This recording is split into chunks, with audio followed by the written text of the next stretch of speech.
Good evening, everyone. This is Sachin Karnik. Happy New Year to you all. Today is the 7th of January, 2025. I want to welcome you all to year number 2 of the online personal transformation program via Angel Wing. What a blessing it is for all of us to try to take this extraordinary journey. Who would have ever thought that one full year has gone by? I just want to give you a couple of reminders that all 52 recordings are available on the website, as well as on YouTube, as well as in various other places from last year. The last 2 recordings were during holidays, but they have been done. The slides are available, and if anyone needs any more information about that, please do let me know. We are beginning year number 2. In year number 2, our theme is to sustain the balanced state. That is our major theme. So the major theme in year number 2 is sustained balance. Year number 1 theme was to establish balance across 12 dimensions. So we're going to have that theme all the way throughout. And we are also continuing, as of today, the first in this series, the 13-week series on energy conservation. So if you remember from your notes from before, that there are 5 stages. Energy activation and utilization is stage 1. Stage 2 is energy equalization, which is what we talked about during the last 13-week series last year.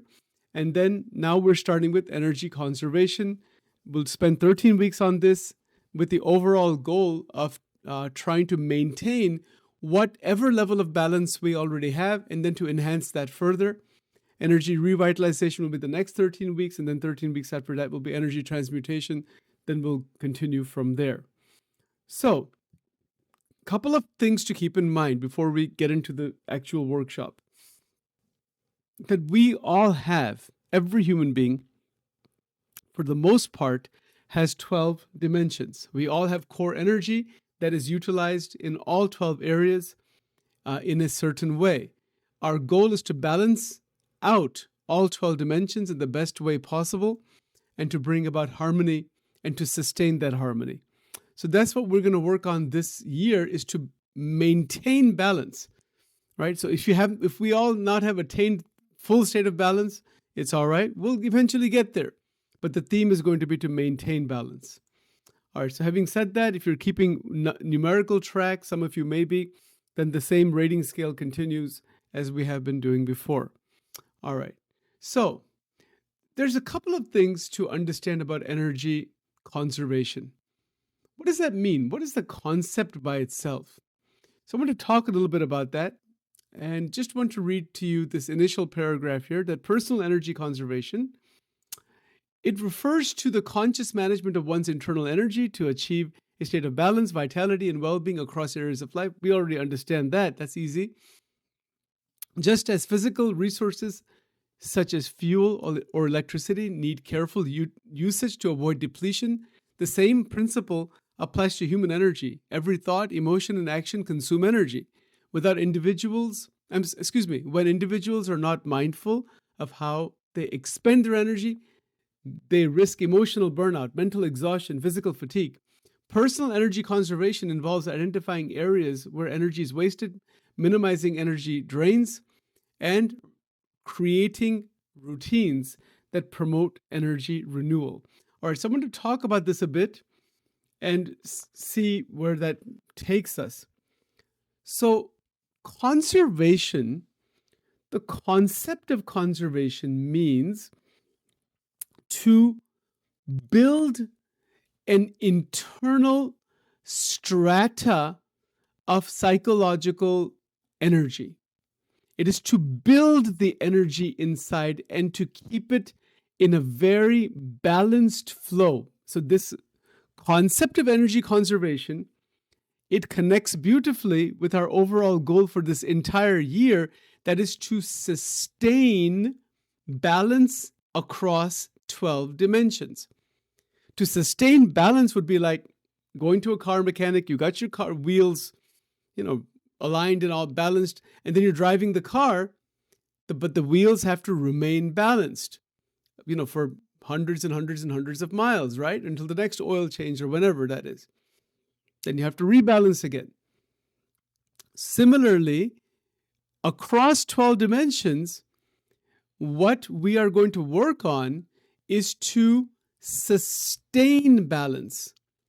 That means that there is an assumption being made from the last year's work that we have reached at least some level of balance. Maybe it's at 30%, 60%, 70%, 90%, some percentage, depending on where we are in that progression, we have achieved some level of balance, hopefully. At least some progress is made, even if it's minimal. That would mean that we know, we have an awareness of that, where that balance is for us and where balance is still required.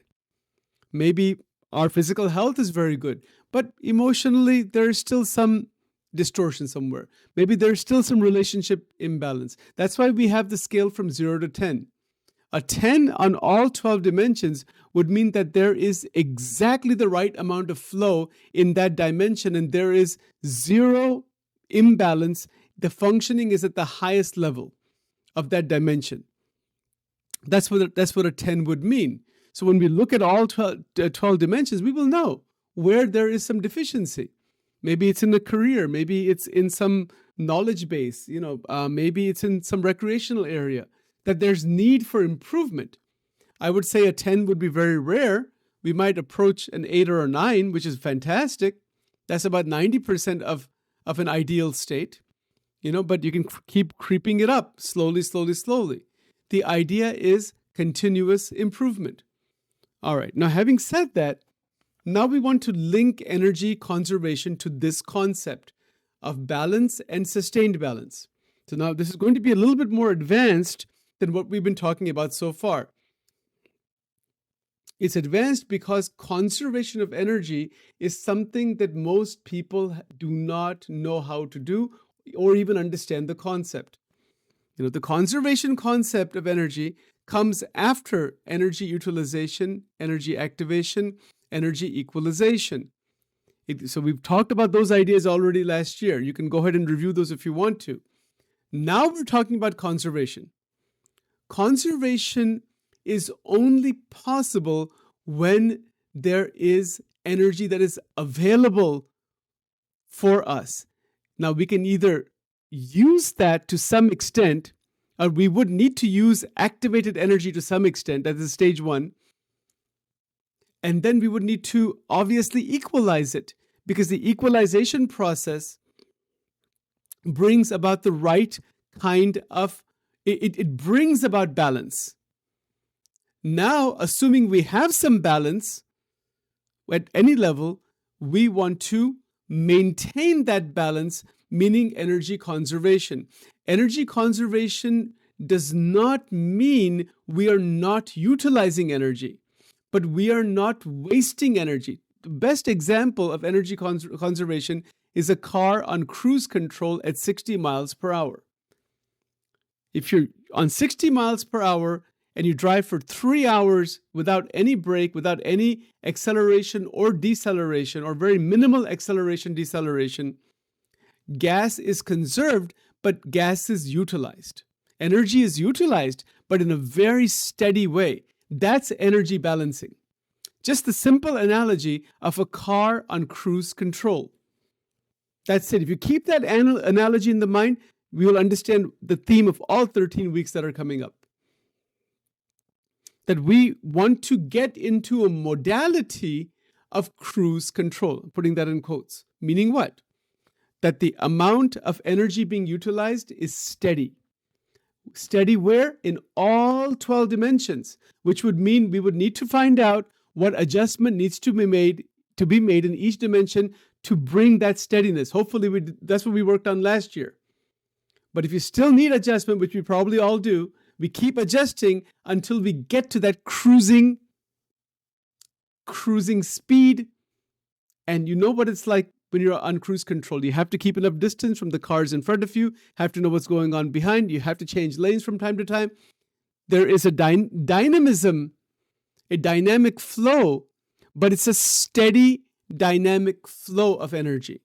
It is not lack of energy. The energy has been activated. It's been focused. The acceleration has been done. Everything's been done. That's all year 1. It's all done. Now we're approaching cruising speed, like a plane. Another analogy is of a plane that enters cruising altitude. Then you have freedom. You're above the clouds. You feel like you're almost like not moving, but you are. You're moving quite fast. But there's a great steadiness there. So that's the beauty of energy conservation, that there is great steadiness in our life while there is activity in all 12 dimensions. Energy flow is balanced. This is our goal this year. It's balanced in all 12 areas. And we are on cruising speed. We are on cruise control. We are at a cruising altitude. The car analogy and the airplane analogy, both of them are easy to understand because we probably all have been in an airplane cruising at 35,000 or 40,000 feet or something like that. And we all have used cruise control in the car. So we understand that. But you'll notice what happens if one wheel is imbalanced. You can hear the sound. So no, there's an imbalance. So that's the problem. We cannot truly enter into a sustained, balanced state when there is an imbalance going on in any of the 12 dimensions. And we've talked a lot about that. All the previous talks and recordings are about that, how to reach that balanced state. Now, assuming we have made progress in that, we want to make progress as quickly as possible to get into that cruising state, cruising altitude. That's this year. And this is where conservation, the principle of conservation, comes into the picture. What is it that we're conserving? We are conserving the activated energy that was dormant, and it is being utilized to some extent in 12 dimensions, and the remainder of it that is activated, it is coming back into a conserved state. Not necessarily a dormant state. And these are some advanced ideas, so please be very careful in trying to understand these. Take, for example, just our own day-to-day activity. We have dormant energy that gets active. We eat food, we drink water, we drink juices, etc. That builds, that stores energy inside our body. Some of it becomes active. Some of it we need, maybe 30%, 40%, some percentage to do our day-to-day work, to talk, to think, to feel. All activity, that is energy utilized. So just like the car that's utilizing certain amount. But the energy that is activated, that doesn't all have to be utilized. It's available energy. It still hasn't been burnt up. It hasn't been burnt up by activity. It's available. So what we do then, we deliberately store it. What can we store? Only the activated energy. The dormant energy that is not active already, that you don't have to worry about, because that we haven't, it's like in the storehouse. But we have to be able to consciously store the activated energy. And it's a difficult thing to grasp, because somebody might say, wait a minute, no, but isn't it so that we already have stored energy? Like someone, let's say, who is 30, 40 pounds obese, they already have a lot of stored energy, but it hasn't been active. They have to activate it, utilize some portion of it, and then some other portion of it, they need to keep it kind of like in a reservoir of conservation, so that conserved energy can become active as necessary. And then it can also come back, because the next stage is going to be to revitalize it. I'll give you a couple of examples. Let's look at some simple examples to understand these ideas. They're difficult. They're difficult to explain, and they're even more difficult to understand, even more difficult to implement. So let's try to really understand them with some simple examples. Let's say I'm having a conversation with a good friend, a close friend. The quality of the conversation is good. Energy is being utilized. My mind is using energy. Words are being used. My body is being moved to some extent. The person starts to change the topic, and the active flow, it's still there, but now the the quality of that flow changes because the topic is something that I don't like very much. So then what happens? I am distorting the activity, the activated energy, and I'm actually not able to maintain my balance. And as a result of that, the conservation that needs to happen doesn't happen. Meaning what? I start to speak excessively.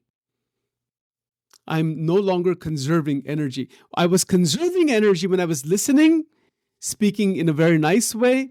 It was very enjoyable. There's a certain amount of energy that's active in the right direction. That's energy activated and utilized. Beautiful. And even equalized, because my flow is within a balanced state.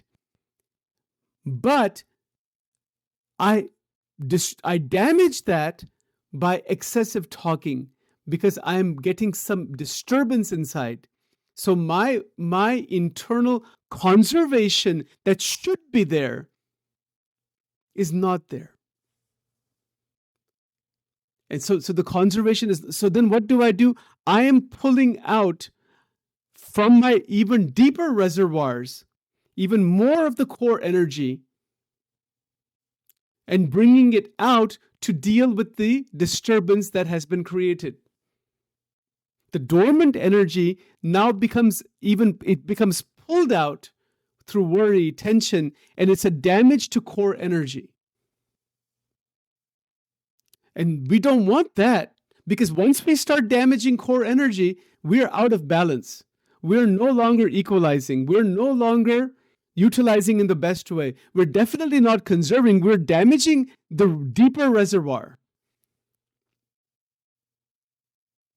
And that's what causes the damage in human civilization.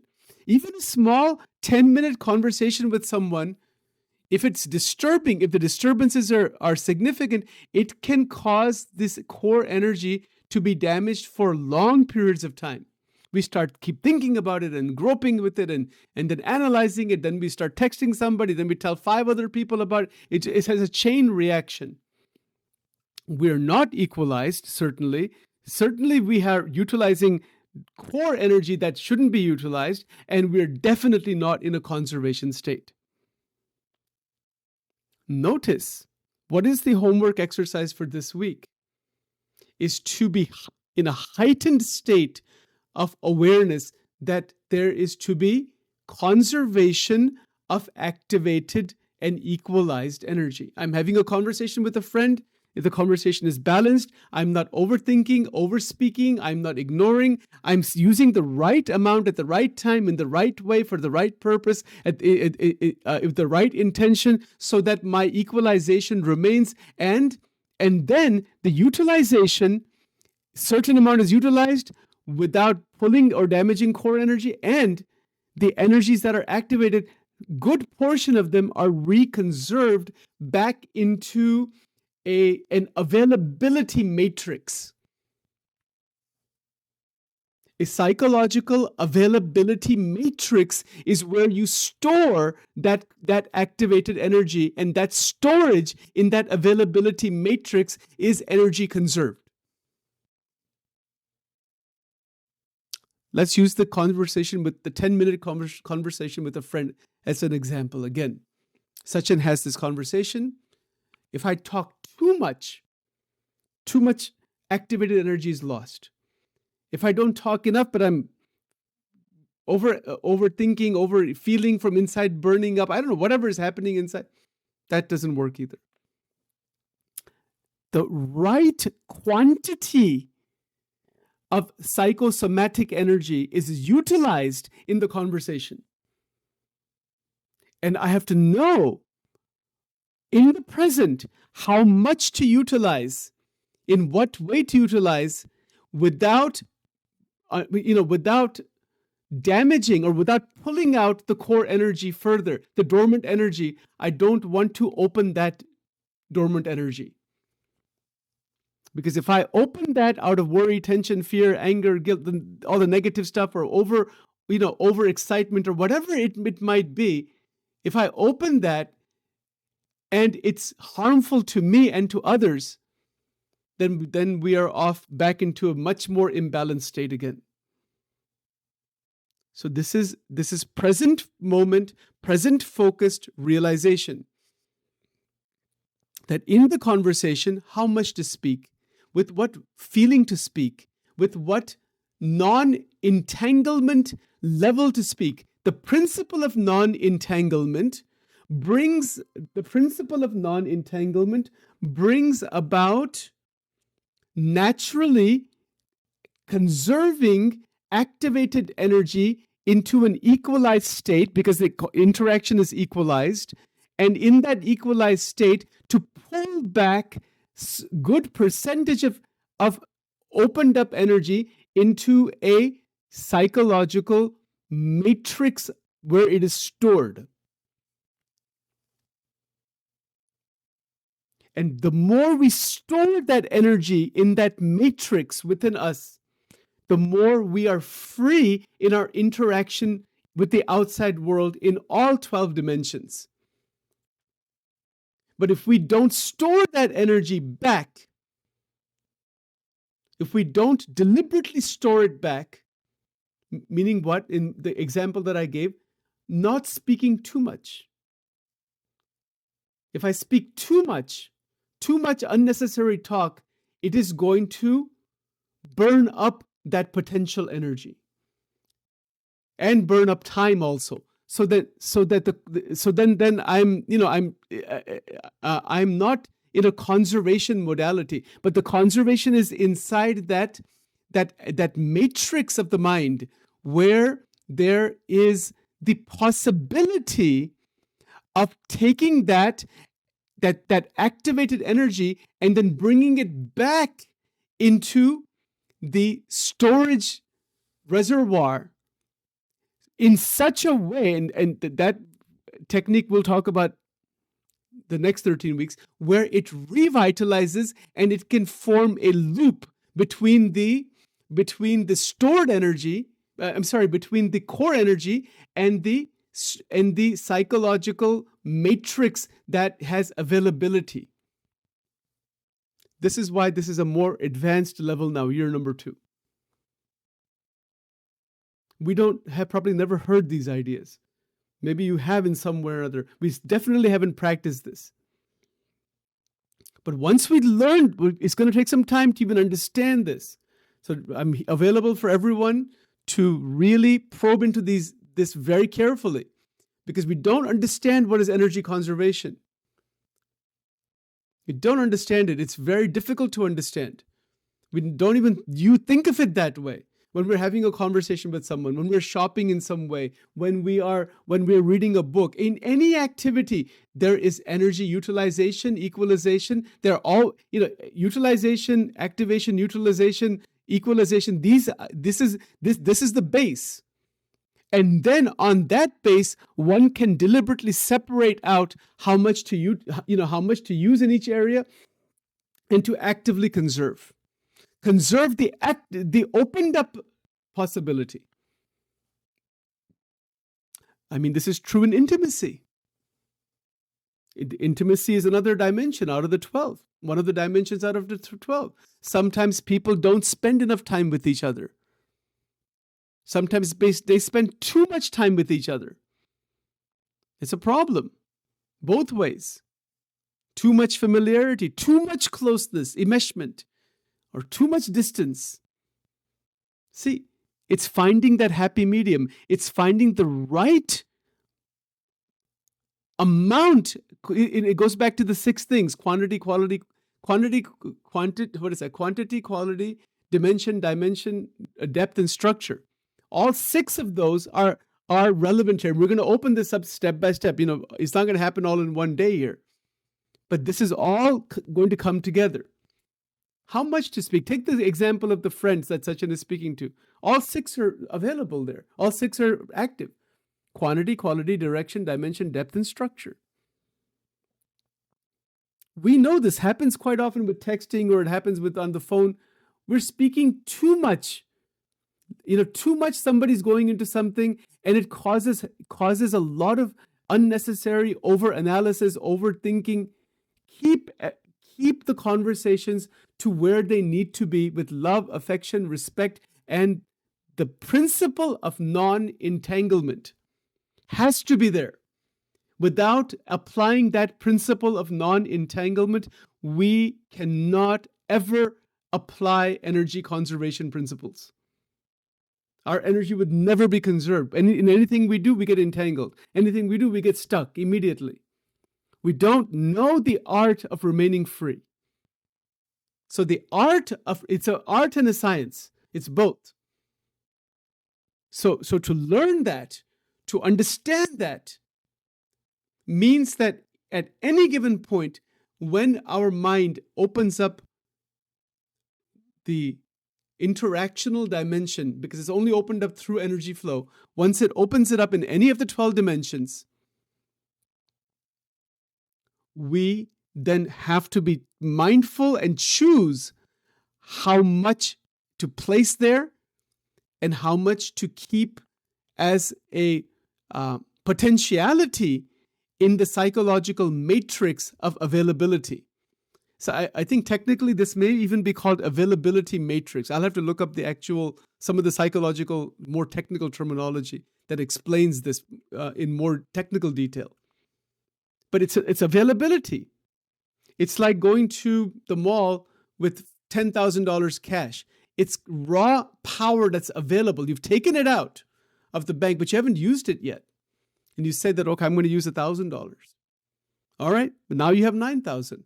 That 9,000 is not in the bank, and it's not been spent also. That it's like that. It's actively available, but it's not active. It's available. So you could say that, okay, I'm spending 1,000, I'm keeping the remainder of this with me. I'm not putting it back in the bank. I'm not putting it in a long-term CD. That would be like this deeper core energy storage. I'm going to leave it alone because I may want to use something from here. And then we'll see. Now, how does it feel to carry 10,000? I mean, I'm using this example because it's easy to understand. How does it feel to carry that $10,000 and go shopping? You could use all of it if you want, but you would feel pretty good if you only used $200 and you got a maximum bang for the buck all the way around with maximum happiness with just using $200. You still have $9,800 and you feel really, really good about that because you used a minimal amount to gain the maximum experience. And at the same time, the money, there's a feeling when you're carrying that much cash. I'm just using that as a raw example. I don't mean you should be doing that. It's like that when time and energy and things are opened up from within. It's like you went to see a close friend, a good friend. You're going to spend a lot of time together. It's a lot of fun. It can be very exciting. It can be fine. But again, to always be mindful of how far to go. Once we cross a certain boundary, that drains that stored power, that's where the trouble begins. Lots of examples are there. Thousands of examples in life, right? With too much food, with, too much TV. I mean, who knows? Excessive relationships. Anything in excess is a problem. We understand that. We know that. But what we are trying to achieve in the PTP this year is to learn thoroughly the concept of energy conservation. If we learn this and if we know this and we're attentive to it, that available energy gets stored back into a matrix of power. It's just kept there. It's like taking that $10,000, spending $100 or $200, coming back home and putting the $9,800 into a small safe in your home, rather than putting it back into the bank. It's something like that. And what does that do for us? It is going to bring about a certain energy flow, certain good quality experience, a greater strength, inner strength comes. because you have opened up that power, but it's conserved. It's conserved and opened up simultaneously. It's not overutilized after it's opened up. Only the right amount is utilized. And what does that do? That will bring about, or that will allow for balance to be sustained. Just like the car on the cruise control at 60 miles per hour, only a fixed amount of fuel is being used every minute. No more, no less. And that's cruise control. And the more a person drives on cruise control, the more gas they save. The freer they feel, the better off. Again, it depends on traffic patterns and whatnot. The same thing is true with an airplane. These are the basic ideas that we are going to examine even further, that we want to examine, because what are the natural benefits?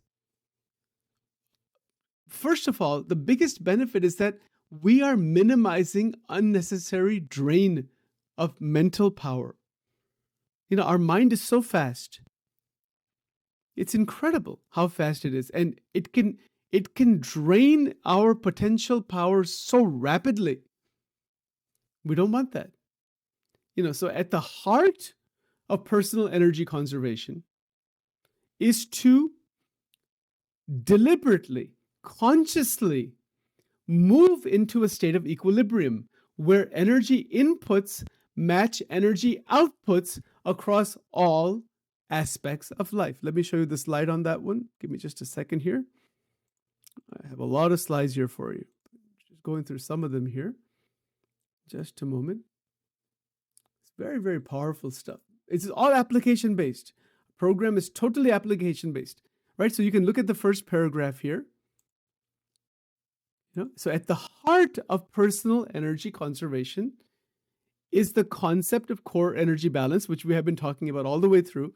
It's a state of equilibrium where energy inputs match energy outputs across all areas of life. So core energy encompasses physical, emotional, mental, and spiritual energies. We're going to get to all of those. Each of these layers influences the other, creating a dynamic system that requires regular maintenance. So our system is dynamic. At sometimes in our life, we are more emotional. At sometimes we're more mental, more intellectual. All dimensions are active in some way or another: physical, emotional, mental, spiritual. So for example, when physical energy is depleted due to lack of sleep or poor nutrition, emotional and mental energy are also affected, resulting in irritability, anxiety, reduced cognitive function. We know this. There's nothing new in this. That's easy to understand. Core energy balance is achieved by maintaining the flow of energy in all 12 dimensions, ensuring that no area is overburdened or neglected. Not to overburden any area, not to neglect any area. Personal energy conservation, therefore, involves balancing energy investment in work, relationship, personal development, leisure, and self-care.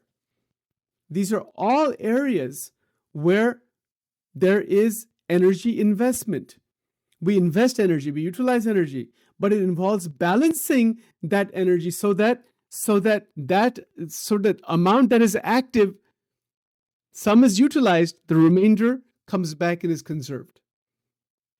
So it is a rebalancing, which means conservation. Conservation doesn't mean you're not utilizing. Some amount is utilized, but it's utilized in exactly the right amount, theoretically. Not over or underutilized. And let's talk about that a little bit.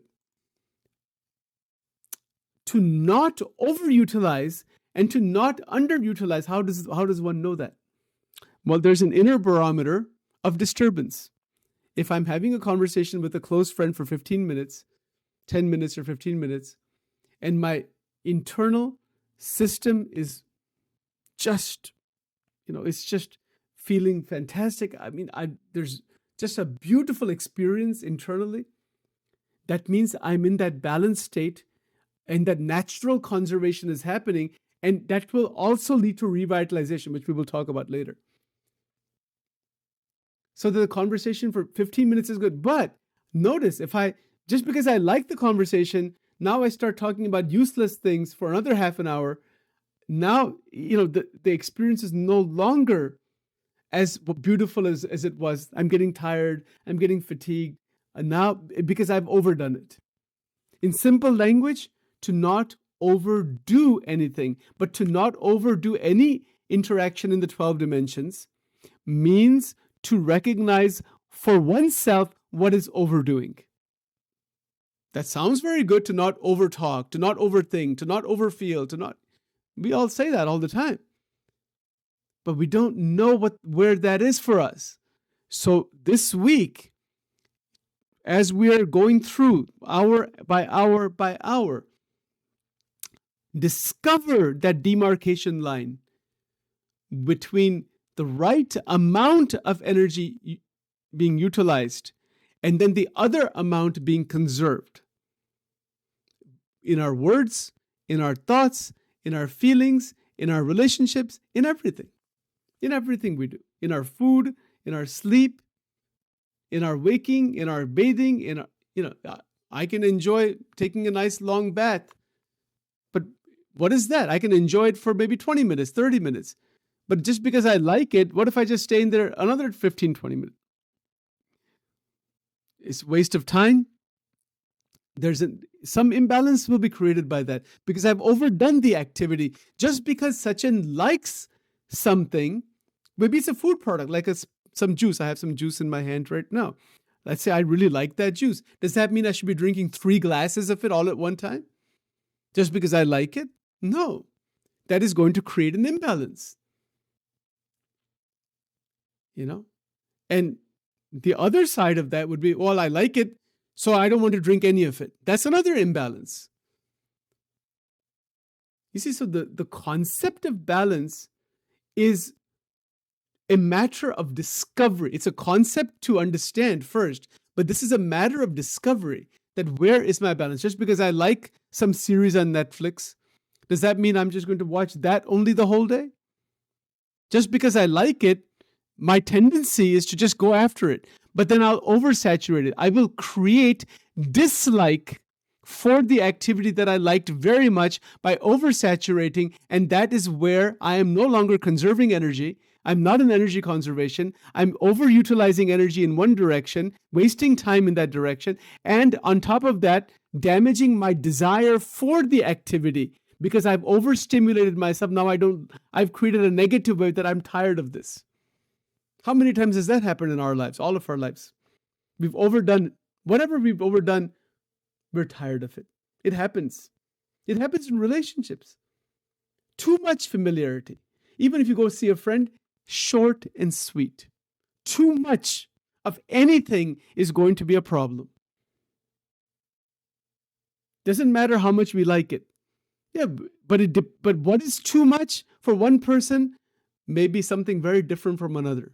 It varies from person to person. That is why this is an individualized discovery of where is that exact point where energies are utilized in the best possible way and conserved on the other side, the activated energy, through equalization again and again and again. If we can discover equalization, the next step right after equalization is conserving a good portion of the equalized energy. That is a deliberate conservation into one's psycho-emotive matrix. Matrix meaning it is the part of the mind where it remains. It remains available. It hasn't been put away into a long-term CD like that now you have a heck of a time withdrawing it. Not like that. It is available, but it is not utilized. And because it is available, that active, it's a certain amount of joy there's joy in the availability of it. It's like carrying that $10,000 and going to the shopping. You have a joy of just having $10,000. Maybe you don't buy much. Maybe just buy an ice cream cone. But if you go to the mall with just $10 and buy an ice cream cone versus $10,000 and buy an ice cream cone, isn't there a difference? Isn't there a difference in the experience? There may be, right? I mean, there could be, there may not be in some people, I suppose, but there's a difference that, my God, I have $10,000 with me. I can spend $5 for a waffle cone with a triple scoop chocolate sprinkles and mushrooms or whatever. I'm not mushrooms, marshmallows or whatever the favorite topping might be. Spend $7 maybe on a nice, okay. But I have $10,000. It's not a drop in such a drop in the bucket. The whole experience is charged up. The same ice cream cone has a much greater charge behind it in terms of its enjoyment because of the possession of $9,992 and you spent $8 on the ice cream cone. It's exactly like that. I'm using a very crude analogy. It's exactly like that. That I'm having a conversation with a friend, but I'm brimming with just complete balance from just phenomenal balance and stability and harmony and love and affection and the quantum principles that we looked at last year. We're going to get into them also again this year. I'm, really working on those, and those are available. The conversation is filled with beauty. It's filled with grace. It's filled with affection. It's filled with stability. There is no penetration of the other person's disturbance inside due to the application of the non-entanglement principle. That is our goal this year, to sustain balance. Now we have 15 minutes left. I do want to revisit the quantum principles again. So give me just a moment here. There's a lot of slides here, and I still have to add some more material to these. If you remember, the first principle from last year was acceptance. And this is, again, we're going to go through these every year, all 52 of them. Just hold on one second here. What happened here? Yeah, there it is. The principle of acceptance ties into everything we're talking about. What is the principle of acceptance? Acceptance is the ability to acknowledge reality and situations without attempting to change or protest against them. It often involves emotionally embracing events and issues. We've talked about this before, but to apply it this year, how do we apply this principle this year? You should already have a card on this one. From the beginning of last year, there should be a card, a 3x5 card. So you look at that card again, but this time there is a little bit more work to be done. And what is that? We're going to tie in, the homework assignment is to tie in the principle of acceptance that you've already looked at last year with energy conservation. And in workbook 1 or workbook 2, if you want, write down how that ties in for you. That is a homework assignment. I'm going to put that in the slide. I didn't get a chance to do that yet. There's a couple of specific homework assignments that I'm going to be adding to these slides before I send them off tomorrow. How does acceptance apply to energy conservation principle? And how does it apply to maintaining balance? That's the question. Write that question down. That's the question. That's all I want you to write down. You don't have to make a 3x5 card. You already have a 3x5 card on this. Now we're going to really probe into these principles and tie them all together with the concepts being presented every week. How does acceptance, you can just make a pyramid, literally. Make 3 points. Acceptance, then sustained balance is the second point, and the third point is the one that we have just been talking about, and that is energy conservation. What is the link between among those three? That's the question. Write about it, talk about it, discuss about it, call each other if you want. Because this is a contemplative process. If we want, we can set up this year sometime accountability partners or like contemplation partners in groups of 2. You can pair off in groups of 2 or 3 if you want, and just have a conversation once a week with each other or more about these homework assignments, about these principles. Because we need each other to talk to learn how to apply these. It's very hard to just try to apply it by yourself without bouncing this off with somebody else. You can do it with me. I'm happy to just give me a call or send me a text message. I'm happy to meet with you and go over it with you if you want to. You can do it with each other. We can set up accountability, or like I mean, I can even. I think the expression would be like a contemplation partner to contemplate these, because now this is getting into a different stage altogether. Starting today, this takes us to a new level. That all the stuff we did last year, that is foundational. That's necessary for this level now. And it is going to be a little bit difficult to understand the ideas right away. So, having said what I was talking about just a moment back, that this is going to require some time. We're going to go through it slowly. You can contact me any point. I can set up a session with you or set up a time with you or whatever to go through these ideas, right? But it's going to be a lot of fun. Please don't feel burdened by it or overwhelmed or anything like that. Anything you want to go over in more detail, you're just welcome to ask me. The audio recording that I made today will be available for you, right? So with that, that's the homework assignment. And the homework assignment is to, is to write a paragraph or more about the 3 points. The principle of acceptance, the sustained balance concept, and energy conservation. So now, having said that, let's do our closing song so we can finish up. Give me just a moment here to reopen this program. I want to thank you again for attending today. With our closing song, we'll open it up for discussion. And of course, there was one more point which I forgot to mention, is the vitamin M envelope. So we're going to continue to do that this year also. Please put a small amount of money, regular amount, in that vitamin M envelope to learn the concept of vitamin M. There's going to be a special presentation later on, by the individual who wrote that book later on. So I'm going to talk to him about that and have him come on board and kind of talk to us about some of his application. But the concept is very simple, that conserve and utilize. It's the same concept, but it's directly related to finances and money, right? So to utilize it in the best way, to see every dollar as a vitamin that energizes 12 dimensions. Okay, so that's that. Homework assignment. I have to change this terminology here.